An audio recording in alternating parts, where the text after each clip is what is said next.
Bueno, en nombre de Dios y de la patria, se abre la sesión. Eh, Voy acá a la minuta. El acta de la sesión 51 queda reglamentariamente aprobada. El acta de la sesión 52 se pone a disposición de los miembros de la comisión. La señora secretaria va a dar lectura a la cuenta. Gracias, presidente. Se ha recibido el siguiente documento. Oficio del secretario general de la Cámara de Diputados, por el cual comunica que la sala acordó acceder a la petición de esta comisión en orden a que se le remita para su estudio e informe el proyecto de ley iniciado un mensaje en segundo trámite constitucional que establece normas sobre delitos informáticos, deroga la ley 19.223 y modifica otros cuerpos legales con el objeto de adecuarlos al convenio de Budapest, una vez despachado por la Comisión de Constitución, Legislación, Justicia y Reglamento. Esto es la cuenta, señor presidente. ¿Se ofrece la palabra sobre la cuenta? ¿No hay solicitud? Se ofrece la palabra sobre temas varios.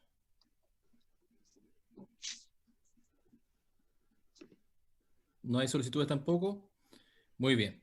En el orden del día, esta sesión ha sido citada de manera especial, presencial y telemática, con objeto de continuar analizando con el rector de la Universidad de Chile, el señor Enio Vivaldi Béjar, y el rector de la Universidad de Concepción, el señor Carlos Saavedra Rubilar, el trabajo realizado por la Mesa de Datos COVID y sus conclusiones. Ambos invitados, ¿no es cierto?, se encuentran presentes, secretaria. El rector de la Universidad de Chile todavía no. Me estoy contactando para que se pueda conectar. Muy bien, entonces por mientras le damos la bienvenida al señor Carlos Saavedra. No sé si hay alguna presentación que tengan ellos o la exposición la van a hacer oralmente. Muy buenas tardes, diputado. Yo no preparé una presentación, no se me solicitó de esa manera, así es que perfecto, preferiría referirme en términos verbales directos. Muy bien, señor rector, le damos la palabra para conocer entonces los alcances del trabajo que han ido realizando. Luego de eso vamos a abrir la palabra para si algún diputado o diputada quiera realizarle una consulta. Le damos la palabra. Sí, bueno, en primer lugar agradecer la posibilidad de presentar ante la Comisión de Ciencia y Tecnología de la Cámara. Pienso que es una oportunidad relevante para una de las universidades de regiones que ha desarrollado un conjunto de iniciativas en torno a esta crisis sanitaria que vive nuestro país. Hoy día hacíamos recién un recuento con el Club Bio Bio Ñuble, que reúne a 4 universidades: la Universidad Católica de la Santísima Concepción, Universidad del Biobío y Universidad Técnica Federico Santa María, que tienen sede acá en Concepción y Talcahuano. La cantidad de iniciativas que reúnen estas 4 instituciones de educación superior son superior a 45 iniciativas en el desarrollo de aporte a temas en contingencia sanitaria que van desde salud mental, políticas económicas, desarrollo de ingeniería, modelamiento, sistemas de determinación de riesgo de contagio, las más variadas que se puedan ocurrir, es decir, todas las capacidades institucionales en diversas áreas orientadas a aportar al desarrollo de políticas públicas durante este periodo. Y en particular, uno de los temas relevantes que nosotros visualizamos desde el punto de vista de organización institucional en torno a las capacidades reales instaladas en los territorios. Uno de los temas que nos parece fundamental es abordar la posibilidad de modelamiento. Por ejemplo, el trabajo que desarrolla la mesa de datos o sus equivalentes homólogos que podrían tener en cada una de las regiones en nuestro país.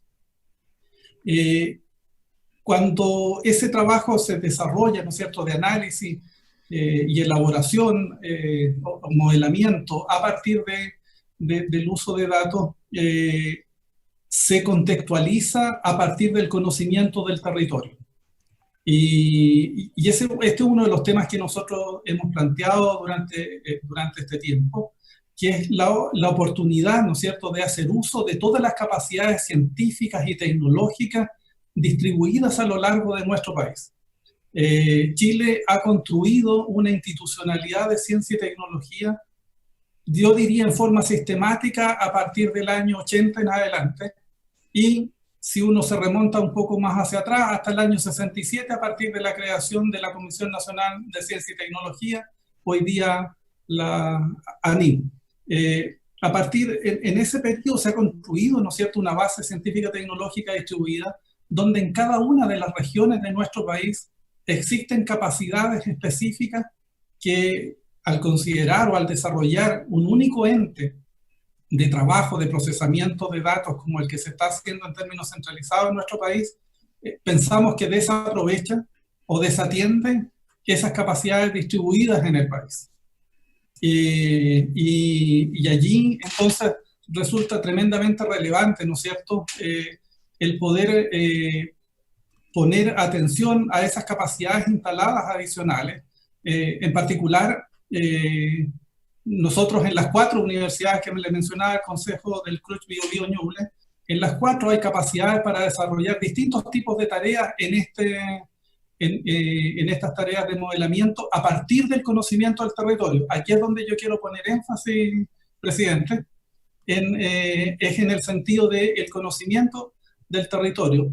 Es altamente probable que el nivel de microinformación, por ejemplo, para alimentar sistemas, capas de sistemas de información geográfica que permitan la construcción de modelos de dispersión, de contagio, de expansión de contagio, sean tremendamente más atingentes a las necesidades del territorio a partir de la información que nosotros tenemos. Entonces, uno de los temas que hemos planteado es la posibilidad de que, si bien es cierto y necesario que en una crisis global como la que estamos viviendo, las decisiones políticas finales, las decisiones políticas o técnicas que se adoptan para el control sean de tipo centralizado, pero que cuenten con los antecedentes generados en los territorios donde existan capacidades específicas para ese desarrollo. La región del Biobío y del Ñuble, Valparaíso, Temuco, Valdivia, con certeza tienen al menos todos estos territorios, Antofagasta, todos tienen la capacidad de desarrollar sus propios modelos y aportar información a partir del conocimiento específico. Pero ¿qué se requiere para ello? Para ello se requiere la disponibilidad de datos científicos con todos los procesos de anonimización que se requieran, ¿no es cierto?, en este caso, cuando se refiere a personas, de manera de contar con información que no permita la identificación específica de las personas que están siendo afectadas y que pueden, ¿no es cierto?, ser estigmatizadas o afectadas en su privacidad a partir de ese conocimiento.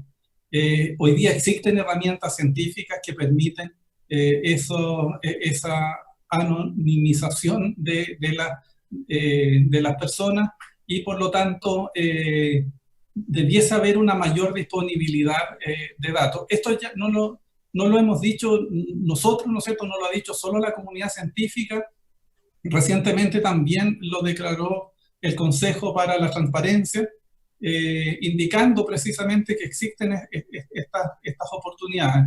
Entonces, ¿cómo? Es cierto que tenemos un Ministerio de Ciencia y Tecnología recién instalado, ¿no es cierto?, con estructuras poco consolidadas, y por lo tanto siempre resulta probablemente más cómodo trabajar con grupos centralizados en la región metropolitana, pero no necesariamente las capacidades instaladas, que las reconocemos técnicamente, no necesariamente representan todo el potencial en estos ámbitos que existen a lo largo del país.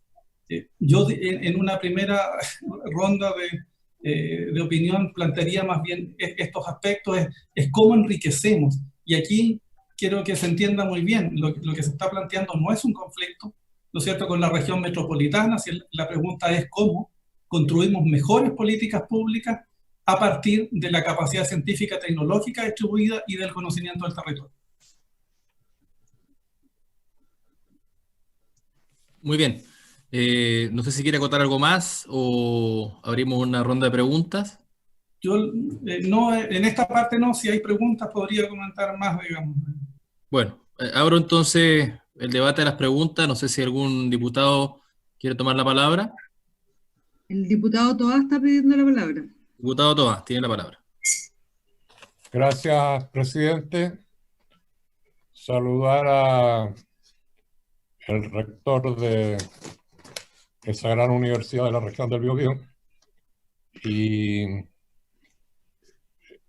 rector, hay quienes sostienen que las grandes crisis no hacen más que acelerar procesos que se habrían producido de todas maneras, pero a una velocidad mucho menor. Yo creo que con esta crisis la ciencia,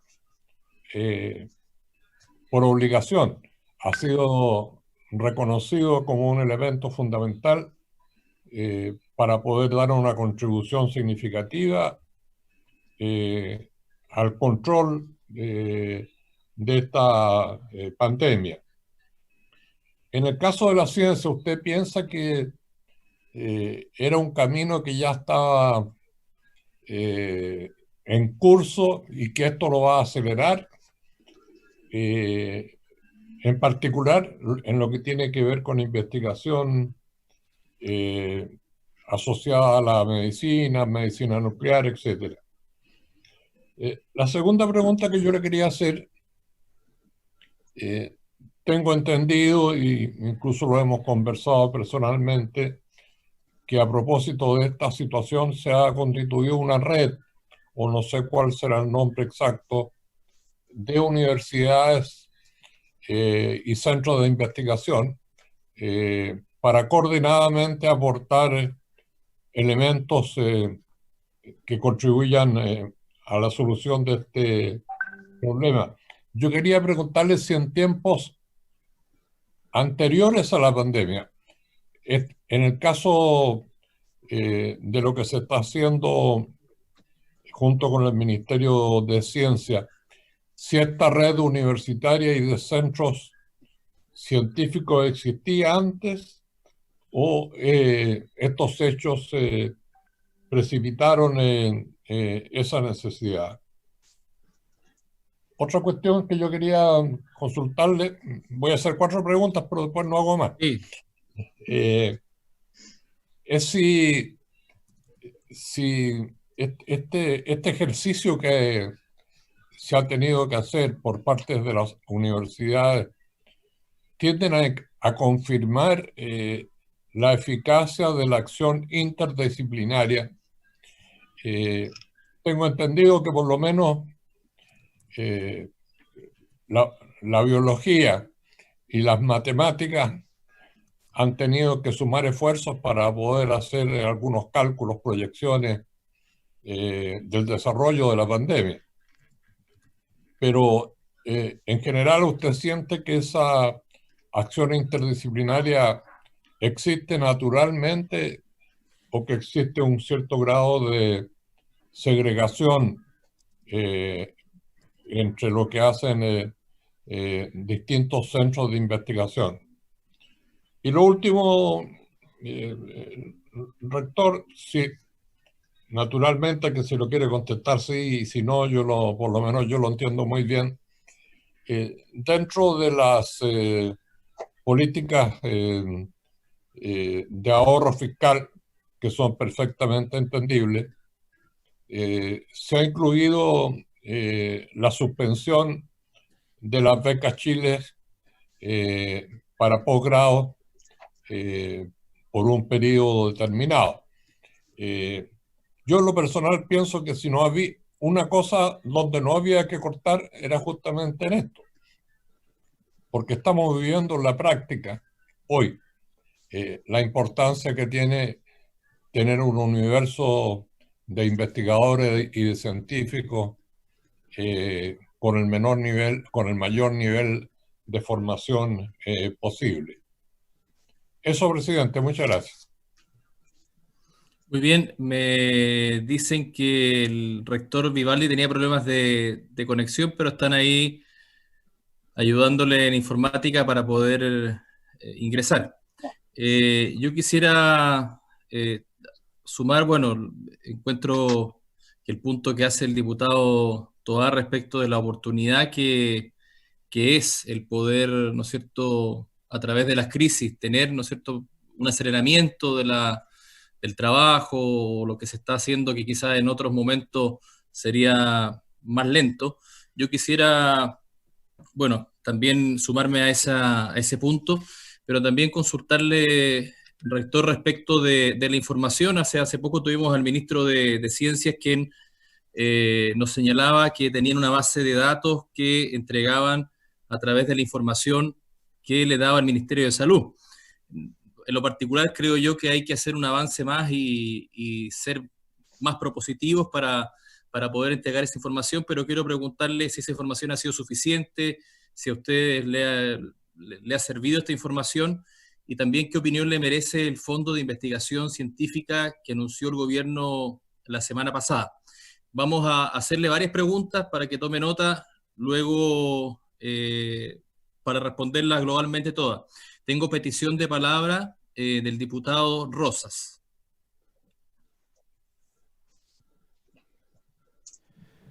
Gracias, presidente. Quisiera consultarle al rector.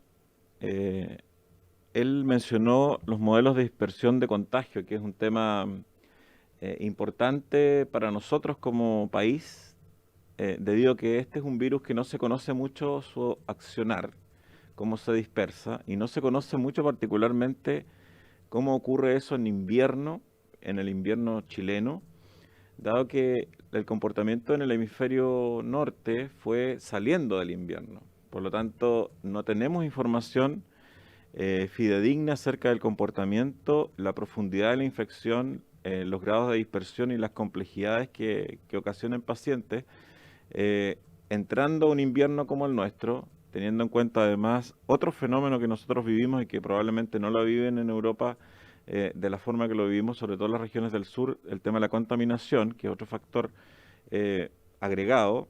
Y el tercer factor que no está en la ecuación que vivió el hemisferio norte, tiene que ver con los virus como influenza y VRC sincicial respiratorio, que ellos ya lo estaban superando cuando entró el coronavirus. Por lo tanto, esta integración de estos factores no las vimos en el campo, en los pacientes en Europa. Por lo tanto, me gustaría saber su opinión respecto a los modelos de dispersión que ellos pueden analizar como universidad, teniendo en cuenta estos tres factores que son distintos a la forma en que se presentó la pandemia en Europa. Eso, presidente.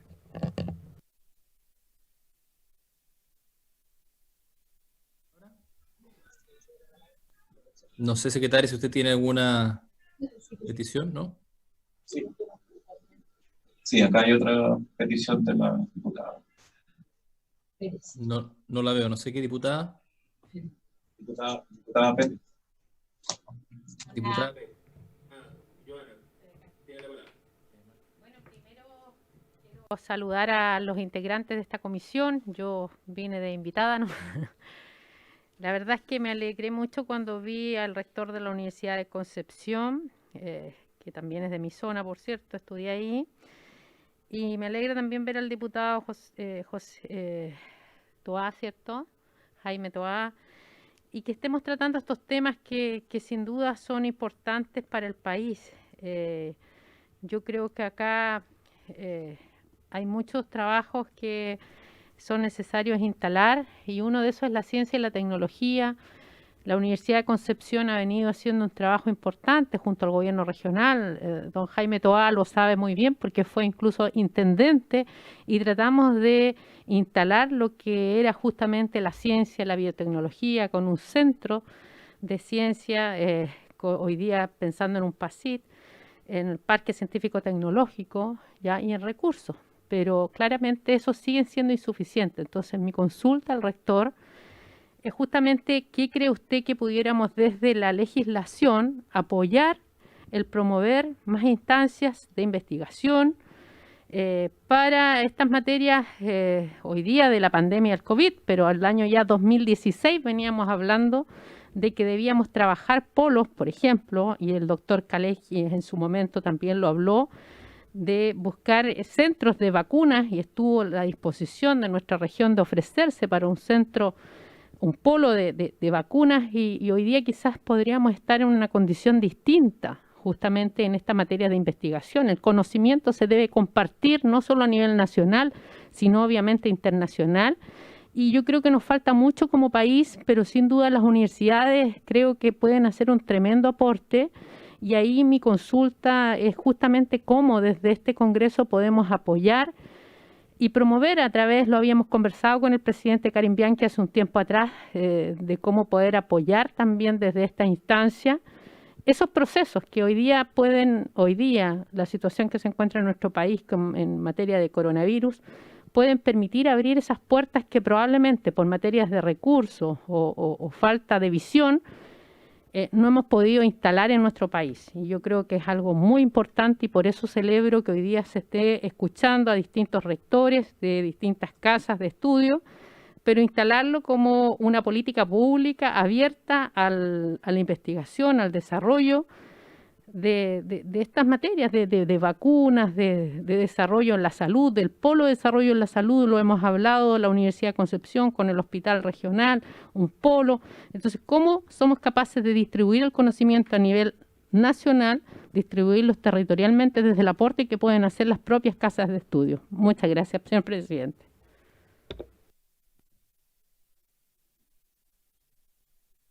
Casa de estudio.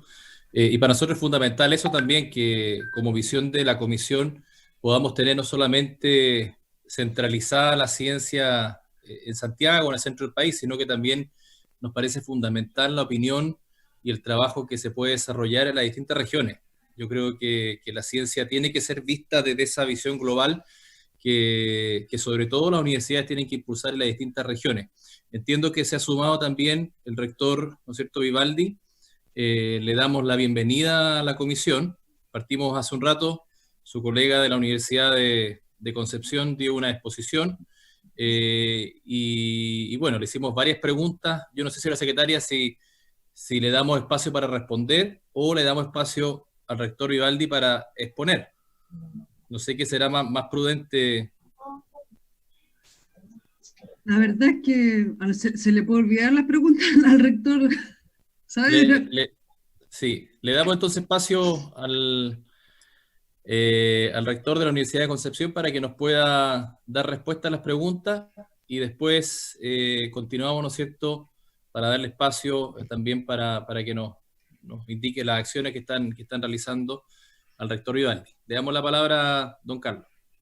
Bueno, muchas gracias. Buenas tardes, Enio. Aprovecho de saludar. A ver, voy a responder esto que parece un examen de doctorado, pero voy a tratar de responder todas las preguntas planteadas. Primero, acerca de los modelos de dispersión de contagio. Yo creo que lo que se plantea ahí es una pregunta fundamental, precisamente, sobre todo para las zonas del sur de Chile, ¿no es cierto?, para las ciudades que sabemos que tienen altos niveles de contaminación. Lo que se hace a nivel de modelamiento, lo que se hace es que se adoptan modelos climáticos globales, y se particularizan a nivel de regiones, zonas geográficas específicas con resolución espacial, incluso del orden de hasta 30, 50 centímetros.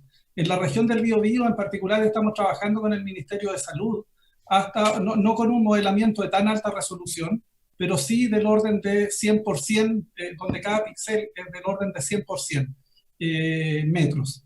Y esos modelos climatológicos en downscale, en esta escala local, se alimentan a partir de medidores de contaminantes ambientales in situ, en terreno. Entonces, con una red espacializada de alta resolución, se complementan y se fortalecen muy bien estos modelos.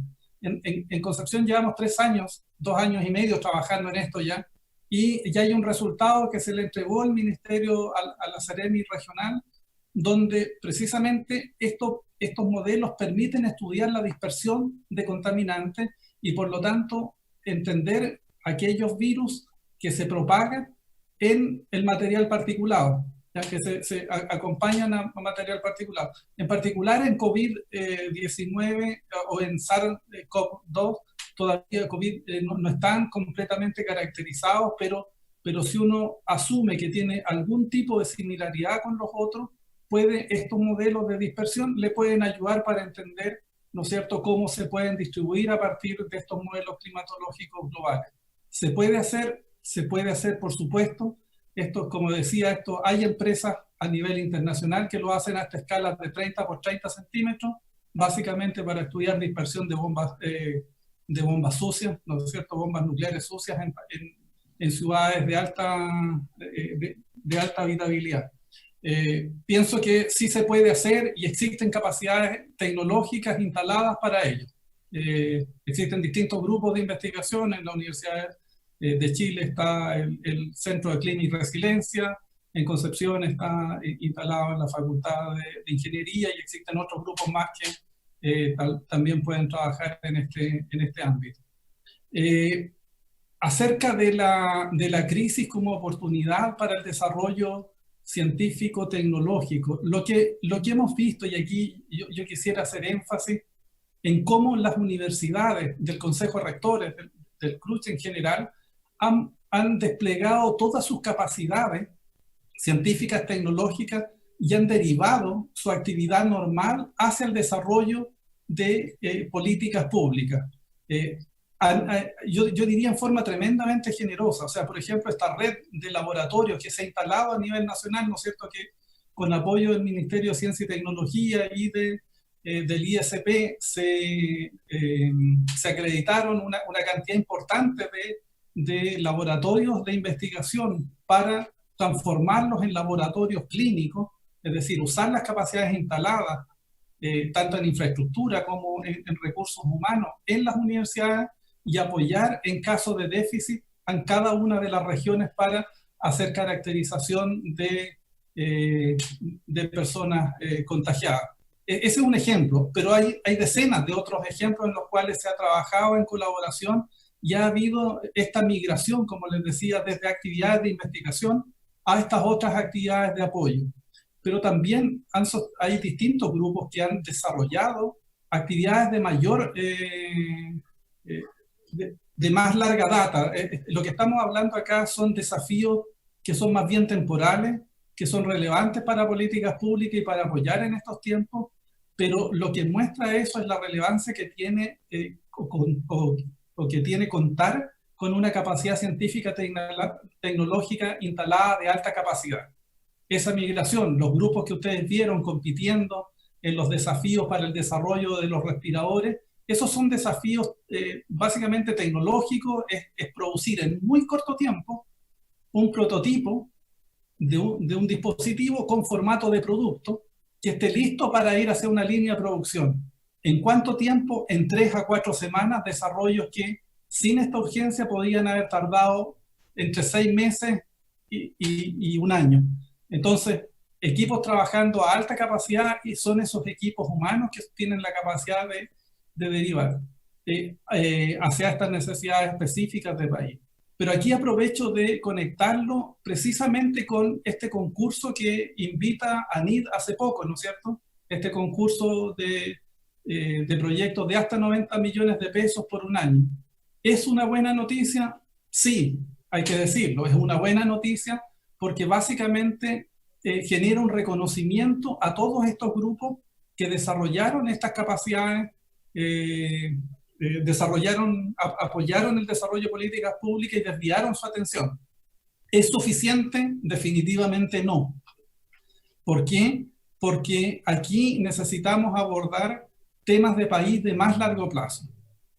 Fortalecer la capacidad de un centro de desarrollo de vacunas, desarrollar polos científico-tecnológicos orientados hacia salud, son absolutamente necesarios y con capacidad distribuida también en el país.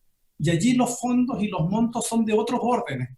Entonces, si lo que me preguntaban ustedes desde la oportunidad del legislador es poder abordar estas temáticas en forma integral y poder pensar, imaginar políticas nacionales que permitan desarrollar estos grandes centros de investigación y no solo el aporte en recursos temporales para abordar desafíos inmediatos.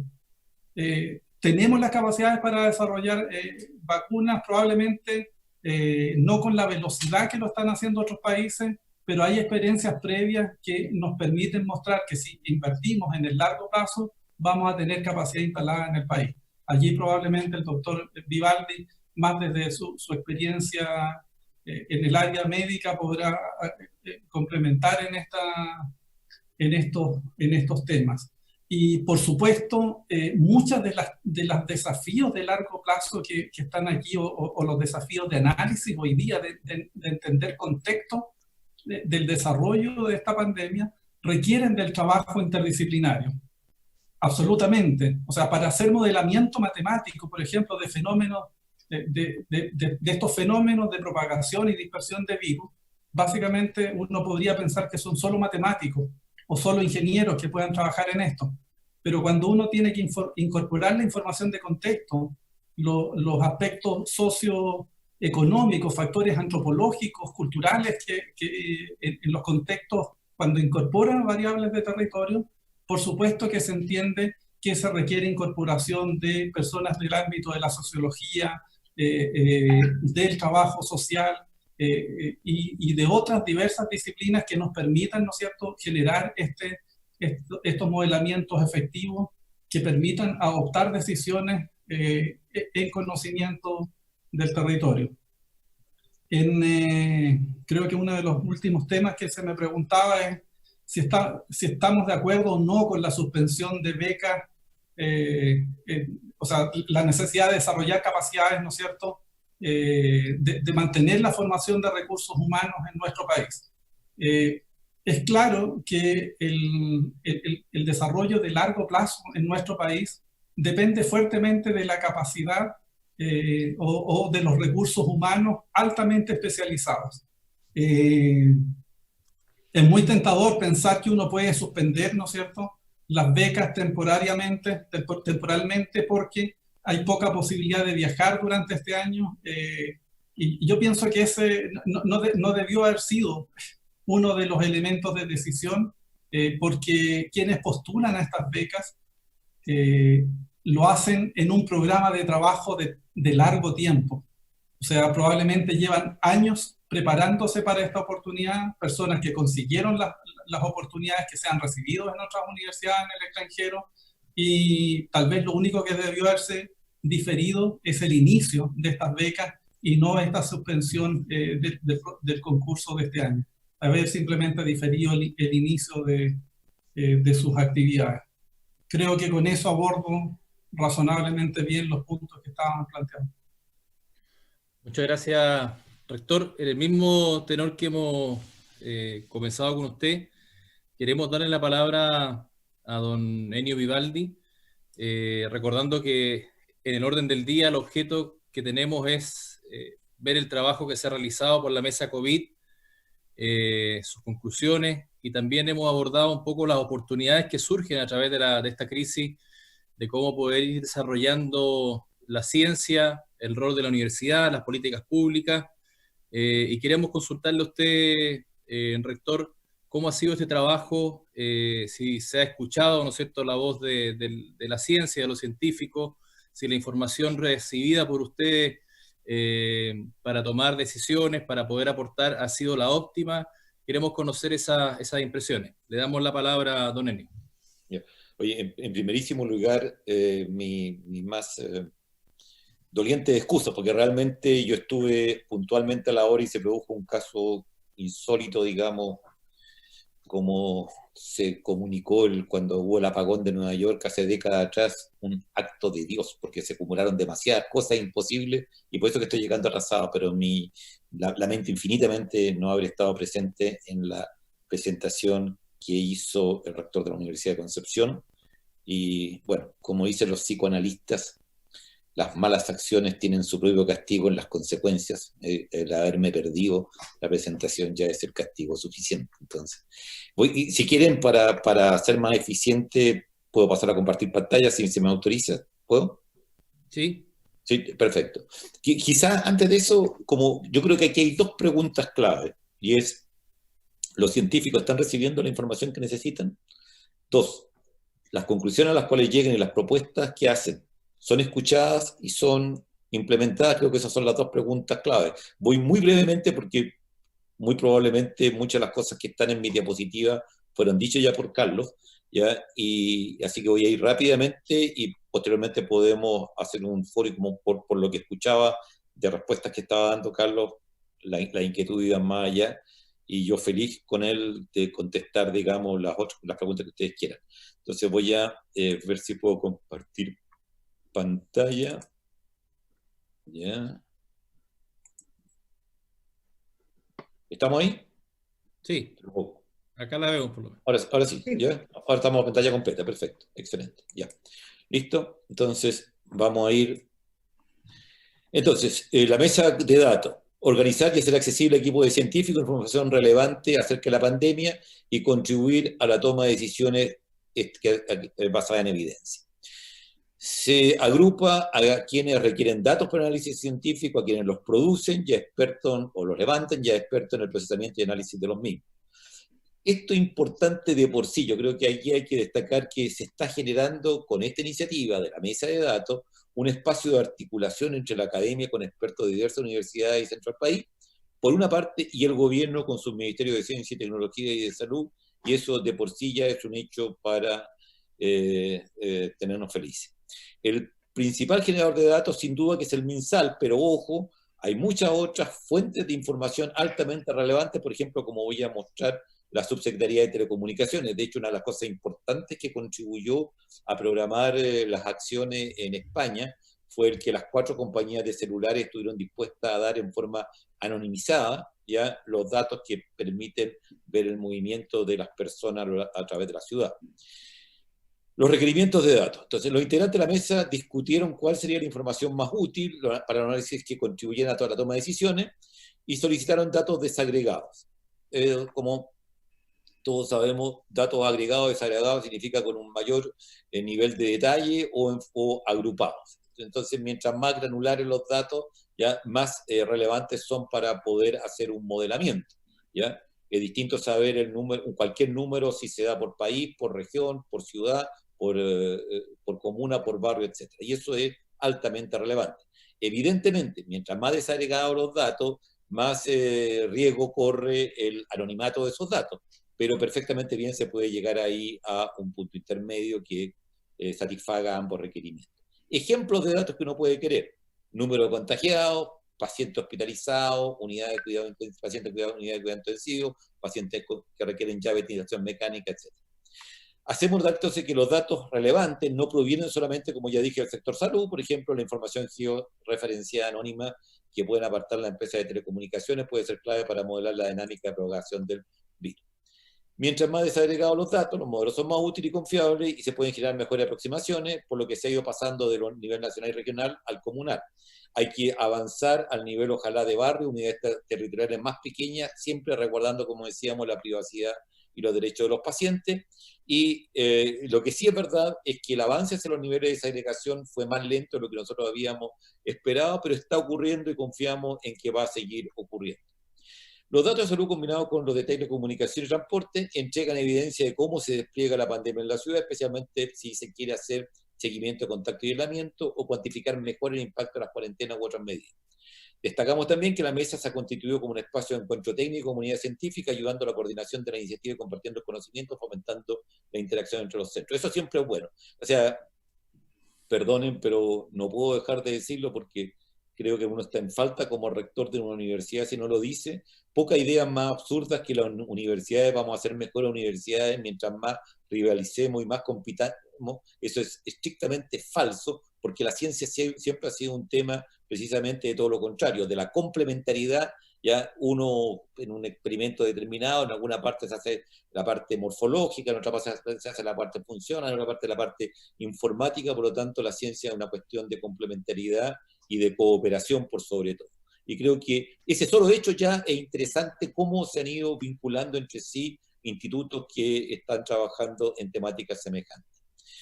Nosotros estamos realizando esfuerzos para contribuir a esta pandemia de los más diversos ámbitos, hemos puesto hemos puesto a disposición las competencias científicas, etcétera, y técnicas de los académicos funcionarios, y hay múltiples iniciativas que puedo nombrar solamente algunas. Modelo de microsimulación de propagación del COVID-19. Este modelo analiza los patrones de movimiento de Santiago con datos del sistema de admisión escolar y Transantiago, entre muchos otros. Nótese que aquí hay una cantidad, una facilidad para obtener datos enormes, porque nosotros tenemos, porque contribuimos al sistema de admisión escolar, y eso lo hizo el Departamento de Ingeniería Industrial de nuestra universidad, ayudó al Ministerio de Educación en su momento a generar esto, y eso implica que tiene toda una cantidad de datos de cómo se trasladan escolares, y por lo tanto los padres, o lo que fuere, o el sistema de transporte, de una comuna a otra. Están todos los datos del Transantiago, los de la tarjeta VIP, que permite ya, por lo menos para los que cumplen con el requisito de pagar su viaje, ya cumple con por lo menos tenemos sobre ellos la información de cómo se movilizan a lo largo de Santiago. Este es uno de los pocos modelos que permite analizar el comportamiento de la pandemia bajo diferentes estrategias de contención, como por ejemplo qué efecto tienen las medidas de confinamiento, el testeo masivo, las cuarentenas intermitentes, suspensión de actividades docentes. Voy a terminar diciendo que, en nuestra opinión, hay una convergencia maciza entre la calidad de los análisis que se hacen, las conclusiones que esos análisis llegan y la política y la democracia. Porque en el fondo, la política y la democracia se basa en una autoridad que dice, vamos a tomar esta decisión, queridos conciudadanos, porque la evidencia nos dice que si hacemos esto va a ocurrir esto, y si hacemos esto otro va a ocurrir esto otro. Entonces nos parece que este concepto es clave porque, insisto, implica la potenciación recíproca de la ciencia y la política. Y aquí tienen un ejemplo de microestimulación. Aquí tienen Santiago Centro, que está puesto acá en relieve. Ya esta es la comuna que estamos aquí modelando. ¿Qué es lo que hacen estos datos de modelación? Por ejemplo, aquí ustedes tienen una cantidad muy importante de los movimientos del transporte público de Santiago. Estas son las posibilidades que tienen los que están en Santiago Centro de ir por distintas vías de transporte público a distintas zonas, y se sabe perfectamente bien cuántos son los que realmente la hacen, porque se pueden traquear las tarjetas VIP, ¿ya? Y se puede seguir exactamente cuántas personas van y vuelven de un lado para otro. Y los riesgos de contagio ya pueden ocurrir en el hogar, en el trabajo, pueden ser en el ámbito comunitario por el contacto social. Si hay en el hogar, depende mucho del nivel socioeconómico, eso también se puede perfectamente bien modelar. Aprovecho de hacer un comentario ad later, pero que es muy relevante hoy día. Ojo, en ciudades tan profundamente segregadas como es el caso de Santiago, ¿ya? Tenemos que tener mucho cuidado hoy día, porque otra ciudad muy profundamente segregada en el mundo, que ha tenido lamentablemente, ha concitado atención, como es el caso de Nueva York, es evidente que en Nueva York fue totalmente distinto el impacto del COVID-19 en Long Island, donde las casas están separadas por, qué sé yo, hasta 100 metros, 200 metros, 300 metros de una a la otra, ¿ya? Que lo que ocurre en el Bronx es que está todo hacinado. Y uno de los temores razonables que uno tiene hoy día, ojalá que no ocurra algo peor, pero hay una visión que no deja de ser realista y que dice, bueno, lo que hemos vivido hasta ahora, los sectores que hemos conocido, sobre todo el COVID-19 en Santiago, son sectores bastante más parecidos a Long Island, y lo que nos queda porque entre el COVID es bastante más parecido al Bronx. ¿Ya? Y eso estamos diciendo como, pues, digamos, de alguna manera, estos datos de las alzas que ha habido en los últimos días podrían sugerir eso. Y esto lo digo solamente con el propósito de hacer conciencia de que hay muchas variables que están influyendo aquí, y que yo creo que en eso está todo el mundo de acuerdo, y creo que el presidente de la República fue muy claro, los ministros han sido muy claros en decir que en ningún caso hay que tener triunfalismo, ni dar el problema por superado, ni estar contento porque en algún momento tendió a aplanarse la curva, sino que tenemos que estar muy alerta porque pudieran ser en forma distinta las condiciones. Por eso que ahí viene el concepto entonces de el nivel socioeconómico como una forma muy importante de contagio. Si hay 8 personas viviendo en 2 ambientes, la situación de contagio es distinta a que si hay 4 viviendo en 3 dormitorios y a 20 metros de la casa del lado. Y lo que le hace la moderación, digamos, cuando uno la ve en acción, que realmente es incluso hasta casi estética, digamos, la forma como se presentan estos datos de microsimulación, ¿ya? Básicamente se dice, bueno, si tomo un grupo al azar de tantas personas que viven en el Santiago Centro y los distribuyo, ¿ya? Y veo y grafico quién es sano, quién está contagiado, y lo pinto con azul, ¿ya? Quién está contagiado con incubación, y lo pinto con celeste, ¿ya? Quiénes son infecciosos sin síntomas, y lo pinto con naranjo, quiénes son sintomáticos infecciosos con rojo y recuperados inmune con verde, ¿ya? Y cada persona puede o no cambiar en función de cómo se haya transportado, lo que haya hecho, cuánto haya estado, y eso tiene una simulación, por supuesto, todas estas simulaciones se hacen con una base objetiva, o sea, se sabe cuál es la probabilidad, cuál es el grado de hacinamiento, se sabe cuánto tiempo está en una u otra situación, etc. ¿Ya? Y por lo tanto, eso uno puede simularlo y puede ver cómo los puntos se van pasando, digamos, pueden pasar de azul a celeste, de celeste a naranjo y eventualmente a verde, o de naranjo a rojo y eventualmente a verde, recuperados supuestamente inmunes, que esperemos. Le hago una consulta, rector. Sí, por supuesto. Respecto a este mismo punto, porque en estos modelos de microsimulación, usted ahí hablaba de Santiago, pero yo no sé si tienen alguno hecho en regiones, sobre todo las más críticas. Yo represento la región de Magallanes, y una de las dudas que concita es por qué esta región tiene una tasa tan alta, ¿no es cierto?, de contagio. Usted hablaba del nivel de segregación. Acá la verdad que las casas están muy lejanas unas de otras. El gobierno siempre tiende a criticar quizás la conducta social que se tiene, pero la verdad que acá, independiente de eso, yo veo que es muy parecida a las de otras regiones que incluso no están en cuarentena. Acá estuvimos más de 5 semanas en cuarentena. Entonces, yo no sé si dentro de esos criterios, por ejemplo, para poder explicar en este caso excepcional, porque a mí me preocupa porque estamos entrando en época ya donde pueden haber nevazones, donde el invierno se hace más crudo. Si es un factor, por ejemplo, el factor climatológico dentro de esto, porque cuesta explicarse de por qué una región que tiene una conducta similar a otra tiende, ¿no es cierto?, a tener niveles de contagio mucho más altos. Sí, bueno, la verdad es que para hacer la simulación uno tiene que tener los datos objetivos del lugar en que está.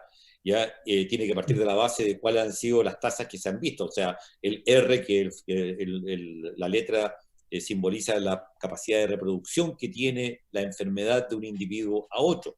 Y los R han sido bastante más elevados en Magallanes que en otros lugares, y había que tratar de entender por qué. Ahora, estos modelos nosotros los ofrecemos, y de hecho lo hemos compartido ya con todas las universidades. Nosotros sistemáticamente todo lo que hemos hecho desde docencia online, etcétera, son cosas que hemos puesto a disposición de todo el sistema universitario. Si usted quiere que nosotros nos contactemos específicamente con esto, con la Universidad de Magallanes, lo hacemos con el muy mayor gusto, y lo hacemos con datos que se hayan recogido ahí, pero tendríamos que saber cómo se movilizan los puntarenenses, ¿ya? Tendríamos que saber cuál es el grado de comunicación que hay entre un sector y otro de la ciudad, cuántos concurren al centro, ya cuánto tiempo pasan en cada uno de esos entornos, si hay o no asistencia a la escuela, etcétera, etcétera, etcétera.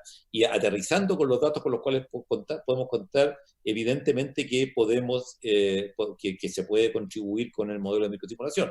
Ahora, vuelvo a un tema esencial, y lo que yo quise decir, no sé cuán segregado, no sé cuán segregado, pero es lo que quiero decir, más que la segregación socioeconómica per se, más que decir aquí viven los ricos, aquí viven los pobres, ¿ya? El punto es que los distintos sectores de la ciudad se manejan de una manera totalmente distinta en cuanto a características que son claves para la propagación de la pandemia. Y eso es lo que primero que uno tendría que preguntarse en Punta Arenas.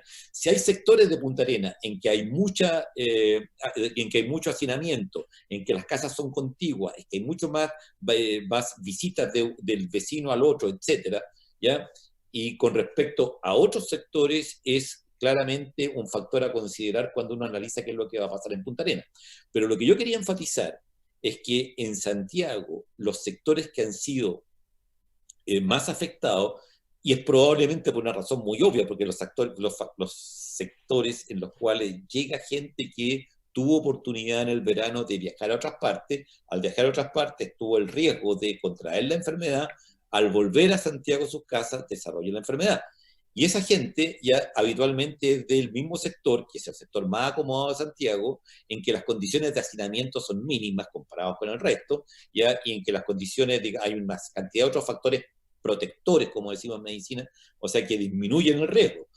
Y eso lo señalaba y lo reitero, porque no es que uno esté pronosticando que eso va a ocurrir, pero claramente el sector que se ha visto más afectado, por así decirlo, es el sector más protegido, que si comienza a afectarse en forma seria sectores donde hay mucho hacinamiento, el desarrollo va a ser totalmente distinto. Ahora, encantado de nosotros compartir, volviendo a su pregunta, esto con la Universidad de Magallanes, como lo hemos hecho con con todo lo que tenemos a esta disposición de todo el sistema universitario, y de entendiendo las características específicas, lo podemos hacer. Yo con mucho gusto puedo conversar con Juan Oyarzo, con el rector de la Universidad de Magallanes, y compartir esto. Lo mismo lo digo para cualquier otra universidad del país, que de hecho ya se ha realizado algo así.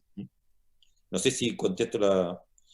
Sí, le agradezco la respuesta, y además valoro igual la voluntad, porque la verdad que a veces cuesta explicarse el por qué, digamos, una zona tiene, digamos, teniendo un comportamiento similar al de otras regiones, esta excepción. Entonces, la verdad que no contamos con los datos, y nos gustaría, no solamente en esta región, sino que en aquellas regiones donde ha habido un nivel de expansión mayor, sería interesante ver el comportamiento de esto, que yo creo que hay muchas cosas que ignoramos y que sería interesante tener esa información.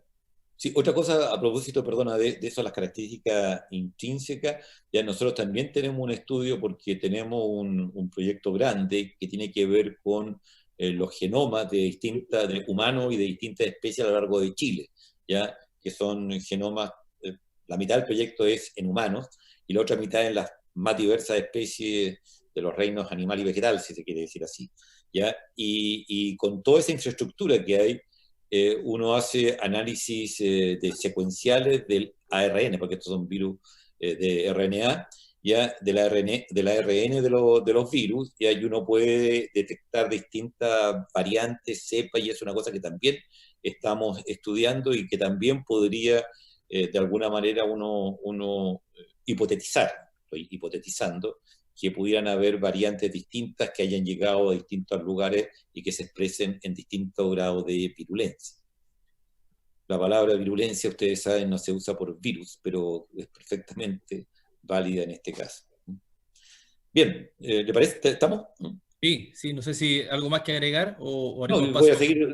Termino la presentación, digamos, yo la interrumpí por pero queda muy poco, o sea, o si quieren termino antes. Así que está bien. No, yo encantado. Eso, yo soy especialista en ciclo sueño vigilia, así que sé que la gente tiende a quedarse dormida entonces que me interrumpan y me hagan preguntas, algo que anima la presentación. Bueno, las predicciones con datos observados hasta el 6 de abril, y aquí tienen un ejemplo típico de lo que son estos, y aquí tienen abajo, en el eje de las abscisas, tienen las fechas, distintas fechas de lo que uno espera que vaya ocurriendo. Aquí, ojo que esta es una curva logarítmica, perdón, esta es una escala, disculpen, una escala logarítmica, la que está aquí en el eje de la ordenada, en el eje de la Y, o de las Y, ¿ya? Y aquí tienen 1, 10, 100, 1000, 10.000, o sea, esto no es lineal, esto es logaritmo.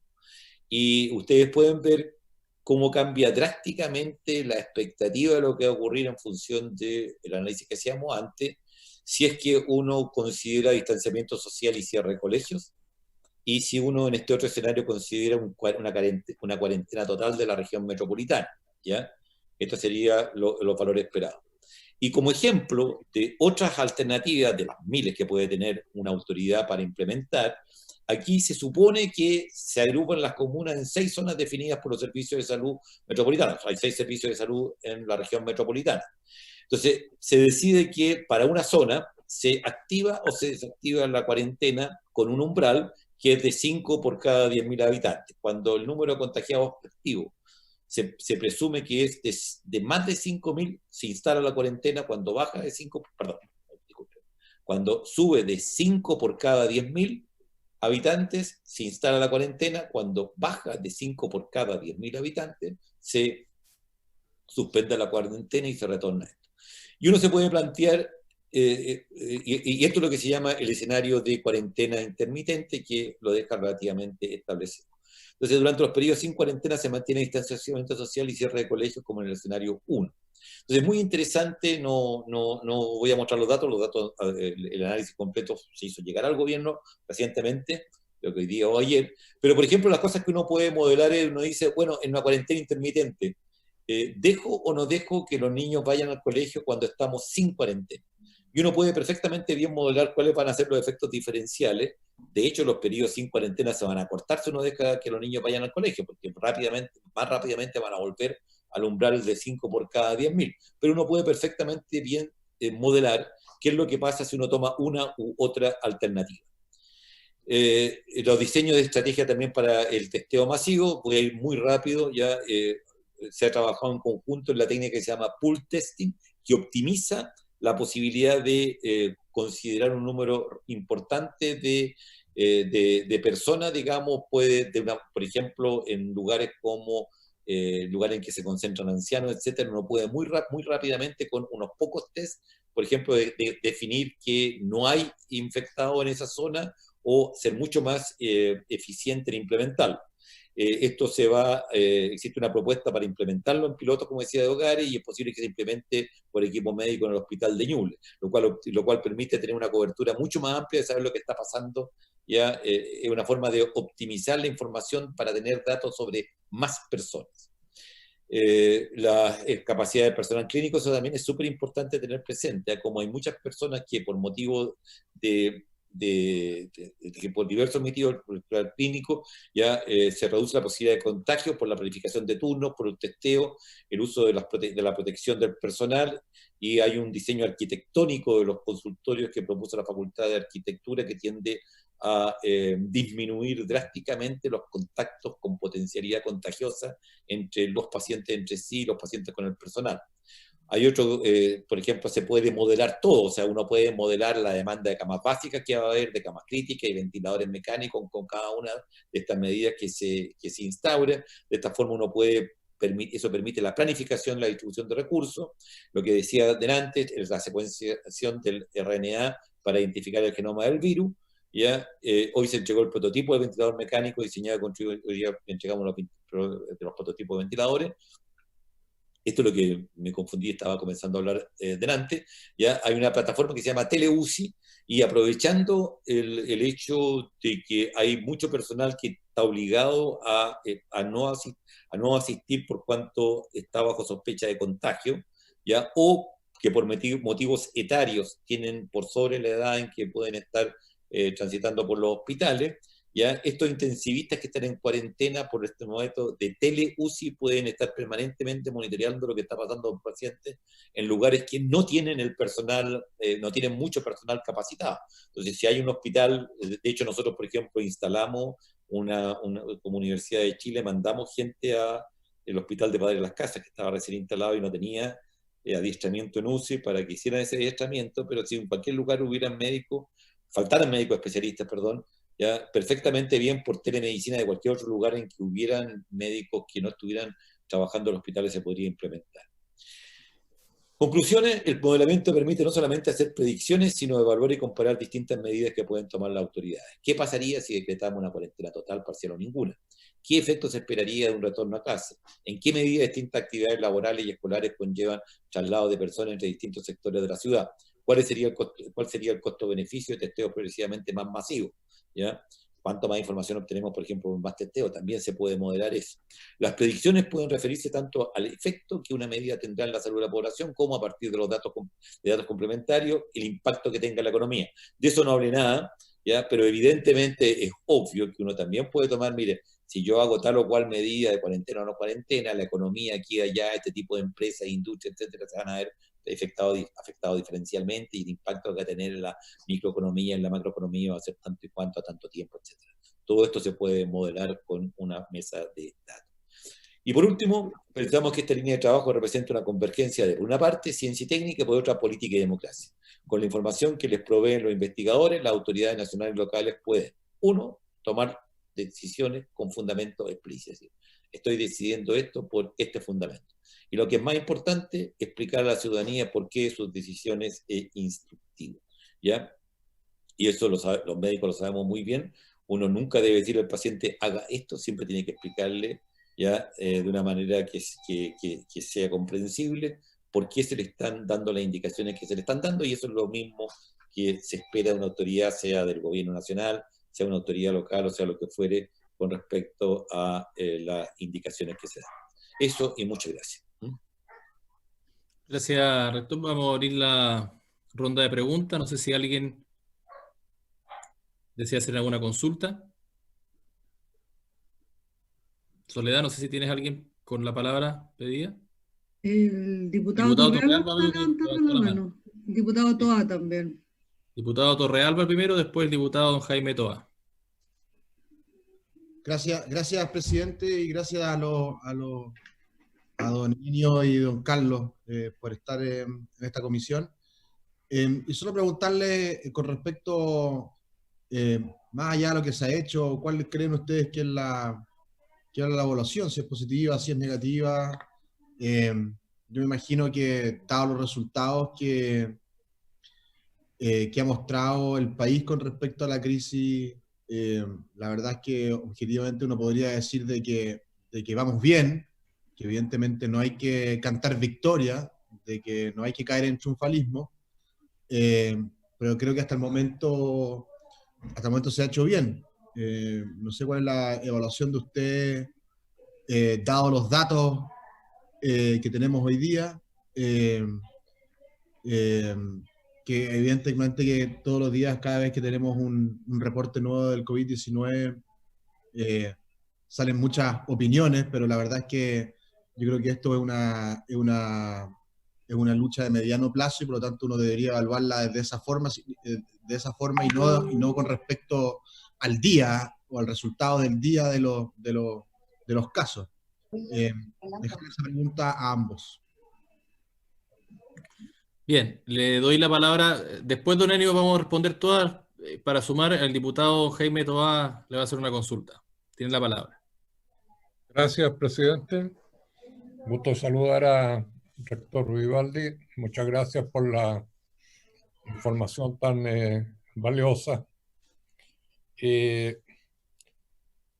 Mi pregunta es la siguiente. No sé exactamente la institucionalidad de otros países, pero pensando en el futuro y considerando que siempre alguien tiene que estar al mando y tomar una decisión final, pero para casos tan complejos como estos, en que el rector nos ha mostrado la cantidad de variables que existen, ¿se puede pensar en una instancia decisoria que sea más colegiada y no, como entiendo, funciona el Consejo Asesor, que simplemente entrega recomendaciones? Esa es la pregunta, rector. Muchas gracias. Muy bien, no sé si alguien más. Le damos entonces la palabra al rector, don Enio. No sé si las preguntas, entiendo que el diputado Torrealba hizo la pregunta a los dos. Le doy primero la palabra a don Enio.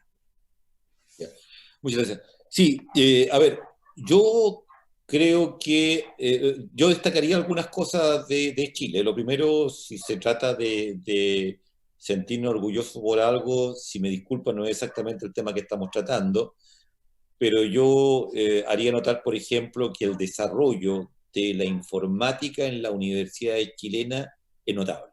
¿Ya?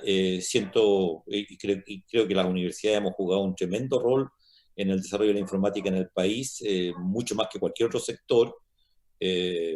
Con mucho orgullo digo que la Universidad de Chile, por ejemplo, administra el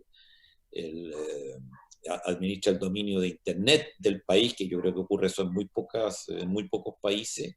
Y muy tempranamente en Chile, de hecho yo participé en uno de los primeros proyectos que vinculaban, que permitían acceder a bases de datos, fue en la década del 80, a fines de los 80, con lugares de Estados Unidos. Entonces, lo menciono, digamos, un poco como si nos estamos evaluando como país también, respondiendo al senador Torrealba, me parece relevante que en algunas cosas realmente hemos estado muy bien, al punto que lo menciono, esto de las universidades y la capacidad que hemos desarrollado a hacer telemedicina, no solamente a hacer telemedicina, disculpen, de hacer teleeducación, y no solamente hacer educación online, sino que de garantizar de que esto lo podemos hacer para todos nuestros estudiantes, que para nosotros fue un requisito de partida, no íbamos a hacer algo a lo cual un 10, 15, 20% de los estudiantes no pudieran ser parte de ello, y lo logramos plenamente, lo mismo con la Universidad de Concepción y muchas otras que creo que han demostrado una tremenda capacidad en el área informática, y eso creo que lo comparto con ustedes porque es motivo orgullo. Respecto al manejo mismo de la pandemia, bueno, las dos preguntas clave, decía al principio, es, ¿hemos contado o no con los datos y hemos sido o no escuchados? Yo diría en general, yo no creo que nadie pueda decir que ha habido errores graves, serios, importantes y responsables en la forma como se ha manejado la pandemia en Chile. De repente creo que ha habido algunas discusiones interesantes, como por ejemplo que se dieran señales que podrían ser interpretadas por la población en general como que ya pasó lo peor o pasó el riesgo, estamos súper bien, y que fueran interpretadas como un relajo, sobre todo cuando uno ve cosas tan irresponsables como las que han sido ampliamente publicitadas. Esto haber hecho una fiesta de 400 personas en Maipú y cosas por el estilo, ¿ya? Sin embargo, habiendo dicho eso, ya, yo no creo que hayan habido errores importantes en la forma como se ha conducido esto por parte de la Autoridad de Salud en Chile, y lo digo muy responsablemente. Podría haber habido mejor entrega de datos más prontamente, y esto podría haber ayudado, sin duda que sí. Y a lo mejor algunos consejos que se han dado podrían haber modulado estas cosas que, más que las tomas de decisiones, creo que tienen que ver con la forma como uno genera un ámbito en que la población toma conciencia de eso. Y ahí creo que son válidas algunas críticas que se han hecho. Pero repito, y esperemos que esto siga así, lo que se ha hecho, lo terrible sería que en estos momentos en Chile pasáramos una situación viendo, mira, ahora lo importante es salvaguardar la economía está en riesgo, y comenzáramos a relajar la toma, porque yo creo que hoy día eso podría ser catastrófico. Por eso que insistí tanto, y quiero volver a decirlo, ¿ya? Lo que hemos conocido como COVID-19 en Chile es el COVID-19 de los lugares más acomodados de Santiago, ¿ya? Y esa situación puede cambiar muy dramáticamente si el COVID comienza a entrar a lugares en que hay mucho mayor hacinamiento. Esa es una cosa que tenemos que tenerla muy presente en todas las decisiones que tenemos. Pero volviendo y respondiendo directamente a la pregunta, no creo que haya habido errores importantes en la forma como se haya conducido esto en Chile. Punto. Con respecto a la otra pregunta, yo creo que eso está a la base del concepto mismo de democracia, lo que pregunta el diputado Tobar, ¿ya? Y eso yo estoy totalmente de acuerdo con él, ¿ya? Yo creo que en la medida en que hay un pueblo, una ciudadanía que sea capaz de exigir a sus mandatarios decisiones racionales, yo creo que va a haber una reciprocidad. Y yo estoy totalmente de acuerdo con que hay una dimensión que no se puede negar, que es la dimensión política. Y quien tiene la responsabilidad de eso es el presidente de la República, el gobierno y complementariamente el Parlamento. Esa es la responsabilidad política, que tiene que meter en la ecuación tanto lo que le aporta el análisis científico como otros contextos que considere relevantes. Pero hay una obligación de permitir de que los científicos entreguen el mayor grado de información con la mayor precisión posible. Y creo que hay una obligación, si no factual, al menos ética, de que las decisiones que tome la autoridad de gobierno sean decisiones que respondan a esa evidencia y por lo tanto puedan ser comunicadas y comprendidas por la población. Ahora, si me permite tomar la pregunta del diputado Tobar, a mí me gustaría mucho enfatizar que de todas las cosas que uno aprende, porque algo que hemos repetido, que cuando ocurre un terremoto, ese terremoto no ocurre en cualquier parte, ocurre en un lugar específico. Y lo que nos dice de ese lugar es mucho. O sea, las catástrofes no solamente son la catástrofe, es todo lo que nos revela de lo que está, cómo estaba la situación ahí. Por ejemplo, todos sabemos que el terremoto que ocurrió en Haití, que fue desolador, en Chile no le ha pasado nada, porque hay otros estándares de construcción, etc. Entonces, tomando la pregunta del diputado Tobar, yo enfatizaría de que si algo tenemos que aprender es que hay cosas que no se resuelven a nivel de los individuos, hay cosas que se resuelven a nivel del bien común, si se quiere, o la totalidad de la sociedad. Que la forma como enfrentamos una pandemia, y perdónenme que lo diga en estos términos, el ser más egoísta del mundo, si fuera no solamente el ser más egoísta del mundo, sino que además tuviera una mínima inteligencia, entendería que a él, el egoísta, le conviene que el conjunto de la sociedad en este caso sea capaz de controlar una pandemia, porque si no la controlamos para la sociedad en su conjunto, aquí no cabe duda, lo que vaya a pasar en los sectores más pobres de la ciudad van a golpear directamente mañana a los sectores más privilegiados. Entonces, esa idea de enfatizar, y tomo la pregunta del profesor Toá para hacer el punto, ¿ya? Eso de enfatizar de que no somos individuos cada uno que se arregle su problema. Para esta cuestión, en absoluto. Es la sociedad lo que está en juego, el nivel comunitario, el nivel regional, el nivel nacional. Y esa visión de un nivel superior de agregación que es la comunidad, que es el nivel social, creo que es clave tenerla presente en cualquier solución que vayamos a dar. Eso. Muy bien, le agradezco. Quisiera, para finalizar, quizás, en cuanto a la información que se le ha suministrado, yo quisiera saber si hay algo que usted considera que es importante, de lo cual ustedes han carecido esa información para poder avanzar más allá en lo que están haciendo. En concreto, si hay algo en específico que ustedes han solicitado y no se le ha entregado, o que creen que merezca la pena que se le entregue esa información. No, solamente hubo un proceso en el cual la información no llegaba y que era pedida reiteradamente, pero eso tiene que ver más bien con la historia de esto, y yo creo que no estamos en un momento del país como para enfatizar problemas que pudiéramos haber tenido que ya han sido superados.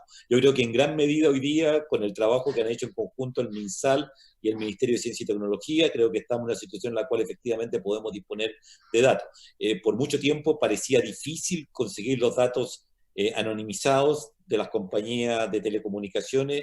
En alguna medida hoy día se tienen estos datos, son absolutamente anónimos, o sea, a nadie, y eso es lo mismo que se hizo en España y en muchas partes del mundo, digamos, no se puede revelar ninguna información de las personas.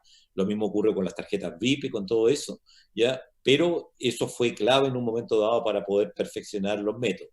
Entonces, independientemente que haya costado más o menos, que haya habido tal o cual, en algún momento olvidemos de eso. Lo importante es que creo que hoy día no solamente tenemos los datos, sino que lo que es más importante, creo que hay una fluidez en la relación, la forma como lo ha manejado la mesa el Ministerio de Ciencia y Tecnología, la forma como se ha vinculado con el Ministerio de Salud. Creo que hoy día nos hacen sentir muy tranquilos de que vamos a contar con la información. La otra parte, la parte que va desde los científicos a la política, bueno, ahí veremos cómo la toma de decisiones considera o no esta información que se le está dando, pero nosotros estamos checando al gobierno sistemáticamente información clave para temas como, por ejemplo, el tema de la vuelta a clase, el tema de la apertura de los colegios, qué significa. Estamos, por ejemplo, en eso colaborando muy cercanamente y entregando la información, y estamos seguros que, confiamos en que eso va a ser considerado de forma relevante. Muy bien, si quiere complementar algo, le doy la palabra al rector don Carlos. Bueno, gracias. Voy a tratar de ser breve por la hora y el tiempo de ustedes. Así es que, se hicieron dos preguntas. Primero, uno acerca de la efectividad de las medidas. Lo hizo el diputado, ¿perdón? Torrealba creo que fue, ¿no? Sí. Torrealba que fue, sí. Sí. La efectividad de las medidas, yo creo que hay un dato, hay un valor que yo creo que es relevante para entender la efectividad que sí han tenido. O sea, mi respuesta es afirmativa, y si uno considera los valores iniciales que se informaron en la literatura científica acerca de las tasas de duplicación, ¿no es cierto?, de casos en sistemas sin control, digamos, en sistemas sin restricción de distanciamiento físico, ese tiempo era de 2,4 días aproximadamente. Hasta el día domingo, hasta el día sábado en Chile, estábamos con una tasa de duplicación de 16 días. Eso quiere decir que las medidas fueron tremendamente efectivas. Hoy día bajamos a 13, lo pongo en alerta, digamos. Ha habido una tendencia, pero esto significa que efectivamente se logró controlar las tasas de crecimiento o de expansión de la pandemia. Así que fueron efectivas, o sea, o están siendo efectivas. Sí, hay que poner atención en probablemente en las formas en que se comuniquen algunos resultados y algunos avances, pero es muy difícil que se pueda desconocer la efectividad de las medidas y probablemente para territorios muy específicos, tal como lo indicaba el rector Vivaldi, hay que poner atención allí qué pasa con los niveles de segregación, hacinamiento, que pueden afectar a medida que se producen, ¿no es cierto?, flujos o movimientos en esto. Así es que la primera, yo creo que hay que ser preciso en eso y no hay que confundirse, y desde el punto de vista de los datos implica efectividad en las medidas. Yo aquí, la pregunta acerca de las instancias colegiadas para asesoramiento, volver a repetir un poco lo que dije al inicio, existen en Chile capacidades distribuidas desde el punto de vista de desarrollo científico-tecnológico y que por lo tanto nos permiten, a partir del conocimiento del territorio, generar soluciones específicas. Por ejemplo, los modelos que indicaba el doctor Vivaldi, con los datos que tienen, ¿no es cierto?, el nivel de datos desagregados que cuentan, pueden modelar efectivamente flujos en la región metropolitana y que son modelos aplicables a otros territorios, pero que también requieren, ¿no es cierto?, de conocimientos mucho más especializados. Estas capas de información geográfica se complementan muy bien cuando uno agrega no solo el desplazamiento, no solo agrega las personas, sino que agrega, por ejemplo, dónde están las enfermedades, agrega una capa de enfermedades crónicas, dónde están las personas con enfermedades crónicas, dónde están los sistemas de distribución logísticos, los almacenes, supermercados que permiten, ¿no es cierto?, la alimentación de las personas en dominios más restringidos, y uno puede seguir agregando capas. Pero aquí quisiera destacar algo específico. La calidad de las curvas que mostró el rector Vivaldi depende de la calidad de los parámetros de entrada. ¿Ya? Esas curvas se separan exponencialmente en función de cuán preciso soy en el conocimiento de los datos de entrada. Entonces, el contar con datos científicos, validados, no simplemente extracción de tablas, ¿no es cierto?, entregadas, sino que datos de calidad, nos permiten efectuar esos modelamientos predictivos de calidad y con atención a la sensibilidad de los parámetros locales. Los parámetros locales que ingresan en estos modelos no necesariamente son aplicables en todos los territorios de igual forma y hay que adaptarlos, y por eso allí se requiere el trabajo en colaboración con las personas. No es simplemente una transferencia, ¿no es cierto?, tal como muy bien lo explicó el rector Vivaldi, no es solo una transferencia, se requiere el trabajo especializado con la gente del territorio para poder hacer un buen uso. Entonces, la posibilidad de construir mecanismos de asesoramiento colegiado, a mí me parece que es clave. Es importante centralizar al momento de adoptar decisiones para todo el país, pero en estos desafíos, incluso con estas microsimulaciones o sistemas equivalentes, uno puede llegar a generar medidas a nivel local, incluso a nivel de manzanas o barrios, y con muchos menores efectos que los que tienen sistemas generalizados de cuarentena. Y tal como pienso que uno de los desafíos, tanto científicos, tecnológicos, como políticos, democráticos, como bien se hizo en esta, es la construcción de nuestra curva de control. Mientras no exista, ¿no es cierto?, una vacuna que permita abordar en forma integral el control en la población más susceptible, lo más probable es que tengamos que construir estas curvas de control, curvas de cuarentenas intermitentes, y en el mejor de los casos con espacialidad a nivel de barrio, al menos. No necesariamente arrastrando a comunas completas a estas situaciones, sino que permitir, ¿no es cierto?, a partir del conocimiento muy especializado de datos, poder tomar decisiones. Entonces, orientar modelamiento a nivel nacional, con conocimiento de los territorios y finalmente con una decisión política que permita también la independencia de los gobiernos regionales que puedan adoptar decisiones específicas en sus territorios. Eso. Bueno, yo le agradezco a ambos la presentación. Para finalizar, quisiera poder pedir acuerdo para poder citar a la directora de la NIT para que pueda exponer respecto del congelamiento de las becas Chile, doña Aysén Echeverry, para la próxima semana. No sé si podemos tomar ese acuerdo. Perfecto, entonces citamos para la próxima semana. Quiero agradecerle a los invitados, le dejo pendiente a don Enio esa solicitud para poder contactarse con el rector Juan Oyarzo, a ver si podemos tener más información acá en la zona, que yo creo que hace mucha falta, porque no tenemos explicación yo creo, de lo que ha ocurrido. Entonces sería importante contar con el máximo de información. Agradeciéndole a ustedes que nos hayan acompañado, y también a los diputados, la diputada que también nos acompañó, y habiéndose cumplido con el objeto de la sesión, esta se levanta.